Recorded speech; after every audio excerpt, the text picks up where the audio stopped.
Di awal film kita diperlihatkan dengan para tentara yang sedang menuju perbatasan. Dan di sini pun komandan tentara memberikan instruksi kepada prajuritnya. Instruksi tersebut adalah jika orang yang sudah terkena hujan dan tidak dikarantina tidak boleh melewati perbatasan.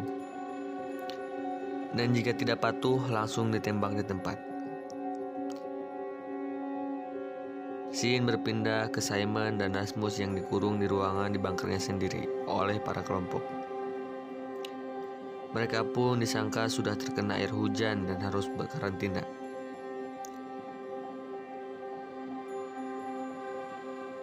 Dan di sini pun Simon menuliskan namanya di kaca pintu dan menanyakan nama kepada wanita dari kelompok itu. Dan nama wanita yang ada di kelompok itu bernama Beatrice. Dan Simon menanyakan apa yang dicari ke sekelompok orang itu. Dan Beatrice pun menuliskan di kaca pintu bahwa yang mereka cari adalah makanan.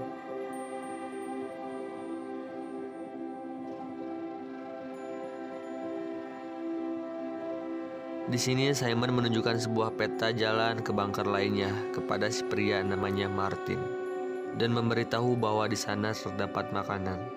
Simon pun merusak alat yang berisi peta tersebut agar sekelompok orang itu membawa Simon sebagai penunjuk jalan.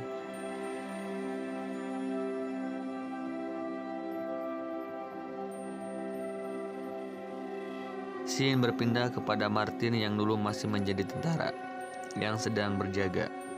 Nampak Martin melihat seorang wanita yang berjalan menuju pos penjagaan. Lalu si Martin pun menyuruhnya kembali, tapi si wanita tersebut malah terus berjalan.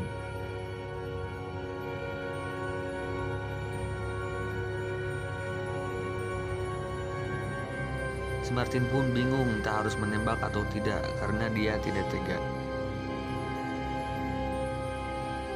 Dan Martin pun membiarkan si wanita tersebut melewati pos penjagaan. Scene berpindah ke Simon dan Rasmus yang sudah diperbolehkan keluar sebagai penunjuk jalan untuk ke bunker lainnya. Simon dan Rasmus pun berjalan bersama sekelompok orang itu.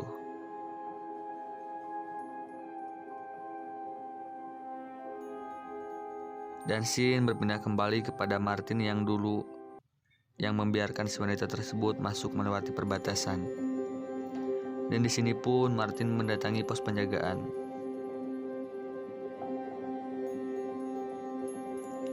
Nampak teman-temannya sudah meninggal semua karena ulahnya Martin membiarkan si wanita itu melewati pos penjagaan.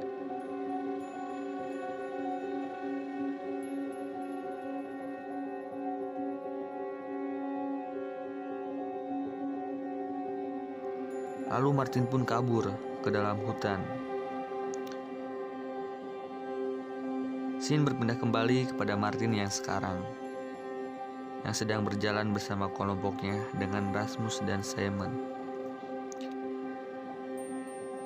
Dan mereka pun terhenti sesudah melihat sekelompok orang lain. Dan sekelompok orang itu pun menerbangkan semacam drone, pengintai pendeteksi panas. Dan Martin beserta teman-temannya pun memakai sebuah penutup agar tidak. Sekelompok orang itu pun menemukan wanita yang terdeteksi dan langsung dikejar.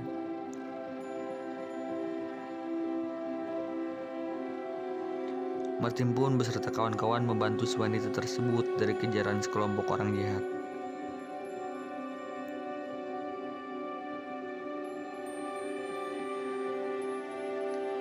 Martin pun menembak dua orang jahat itu dengan bakat tentaranya.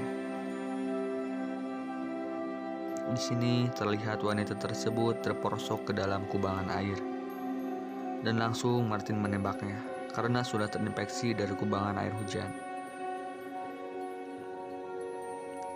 Dan Simon pun heran semudah itu membunuh orang.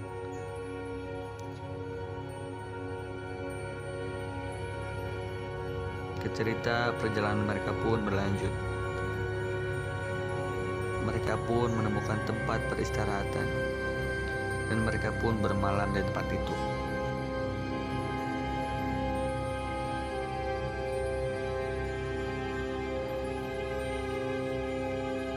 Dan semuanya tidur terlelap. Siang hari pun datang, mereka pun kembali melanjutkan perjalanan.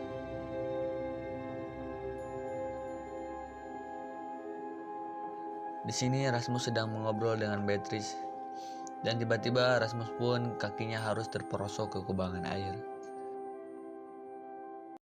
Langsung Martin pun menodongkan senjata kepada Rasmus. Simon pun menghalangi Martin agar tidak menembak Rasmus.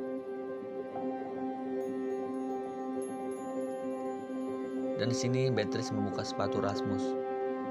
Alhamdulillahnya air belum menembus ke dalam sepatu Rasmus. Dan Rasmus pun akhirnya tidak jadi ditembak. Dan akhirnya mereka pun menemukan bunker itu. Dan di sini Martin heran, kenapa bisa Simon membuka pintu dengan sidik telapak tangannya, padahal ini bunker yang berbeda.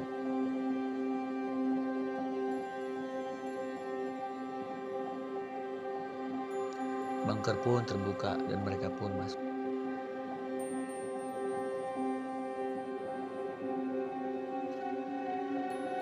Mereka pun sangat bahagia setelah menemukan makanan yang sangat banyak.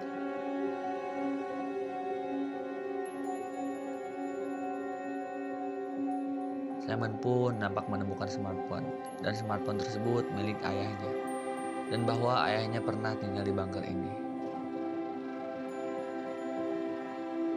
Terlihat Rasmus dan Simon sedang melihat pesan dari mantan bos ayahnya. Dan pesan dari mantan bos ayahnya tersebut adalah ungkapan permintaan maaf kepada ayah Simon soal anak-anaknya. Dan si bos menyuruh ayah Simon untuk ke pusat kantor di Swedia. Dan Simon pun bersama Rasmus ingin ke sana menyusul ayahnya. Dan episode 2 pun selesai.